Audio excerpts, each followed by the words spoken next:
Morning, everybody. Beautiful morning, isn't it? You know, with the pandemic we're in and the isolation it causes, and the division and vitriol we experience because of our politics and the racial discrimination and the violence, you know, it's taking its toll. There's that angst we all feel and the anxiety and the distress and sometimes even depression.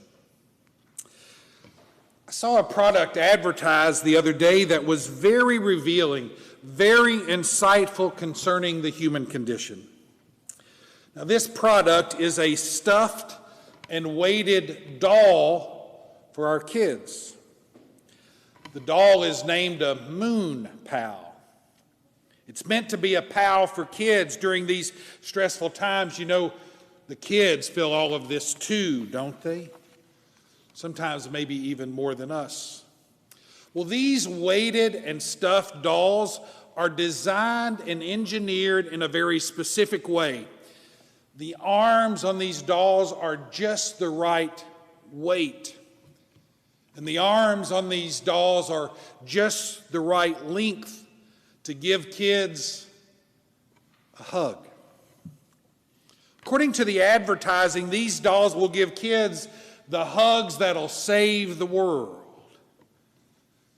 The ad says if trouble arises or if a child is in need, these Moon Pals sweep down on earth and save the day with their hugs. The advertising says that they are the perfect stuffed animals to help our children with their sleep and their stress and their anxiety. You know, brothers and sisters in Christ, this product gives us some great insight into the human condition. This doll that's designed to give perfect hugs, especially when we're stressed and scared and where we can't be with each other and we can't reach out and touch like we want to and hug, it speaks to the human condition. Brothers and sisters in Christ, we humans were created for communion. We humans desire communion. Communion with God and communion with each other. We are social creatures. We were, in short, created for love. That's how God created us. That's who we are. We were loved into being by God. That's our origin, and that's also our destiny. Here's another doll story that I hope further illustrates this point. Now, this second doll story is not about a stuffed doll that gives perfect hugs. This story is a doll that is made out of salt. A salt doll. There once was a salt doll who journeyed for thousands and thousands and thousands of miles over land until it finally came to the sea. The doll of salt was fascinated by this strange moving mass, the waves coming in and going out, fascinated by its sheer immensity and power. This salt doll had never seen anything like it before. "Who are you?" said the salt doll to the sea. The sea lovingly replied, "Come on in. Come on in and see."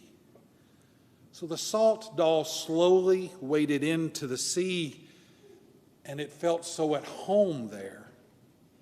And the further it walked into the sea, the more it dissolved until there was only a very little bit left. And for the last bit dissolved, the doll exclaimed in wonder, "Now I know. Now I know who I am." Do you see it? You see what a perfect story this is for us? We were created by God, loved into being. We were created in the image and likeness of God. So we are people in relationship. And who is God? God is love. The Trinity is a communion of love. That's our origin. That's our destiny. Communion and love with God and with each other.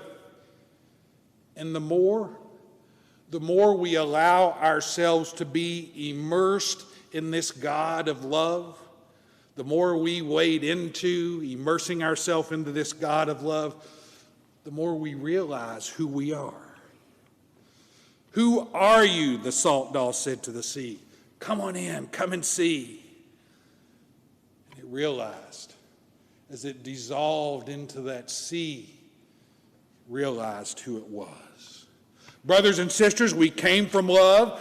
God is love, and love is our true destiny. And that's exactly what St. Paul is talking about in the second reading we just heard. Owe nothing to anyone except to love one another. All the commandments can be summed up by saying, love one another as yourself. A neighbor does no evil to a neighbor. We come from love. We were made for love, made for communion. Brothers and sisters, that's our destiny. You see, that's why there's so much angst out there. That's why there's so much anxiety. That's why everybody's on edge. Because in our marrow, we know something's off. We weren't made this way.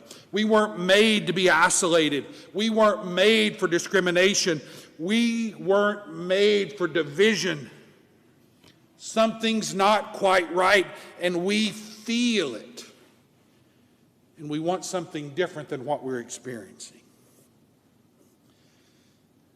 And you know what's at the very heart of today's gospel reading, where Jesus instructs us on fraternal correction? If a brother and sister sins against you, go first and tell them alone. If that doesn't work, bring a few others. And if that doesn't work, bring them before the community. And maybe go as far as even excluding them from community, because brothers and sisters, there are some actions, there are some beliefs that just aren't compatible with communion, aren't compatible with love. But with fraternal correction done in love,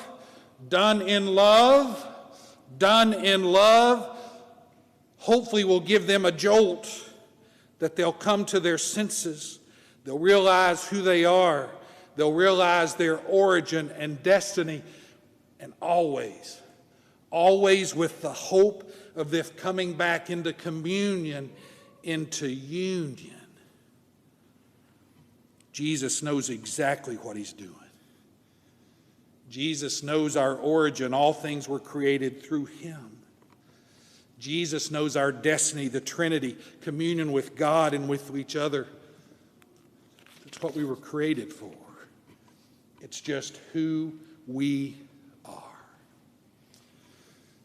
So, brothers and sisters in Christ, with all the chaos going on around us, with the isolation that we must do to keep each other safe, and sometimes with people not just treating others right, we know something is amiss. But in this chaos, we can never forget who we are. We can never forget what we were made for. And with the help of Jesus, doing what he asked us to do, we can bring about communion with love.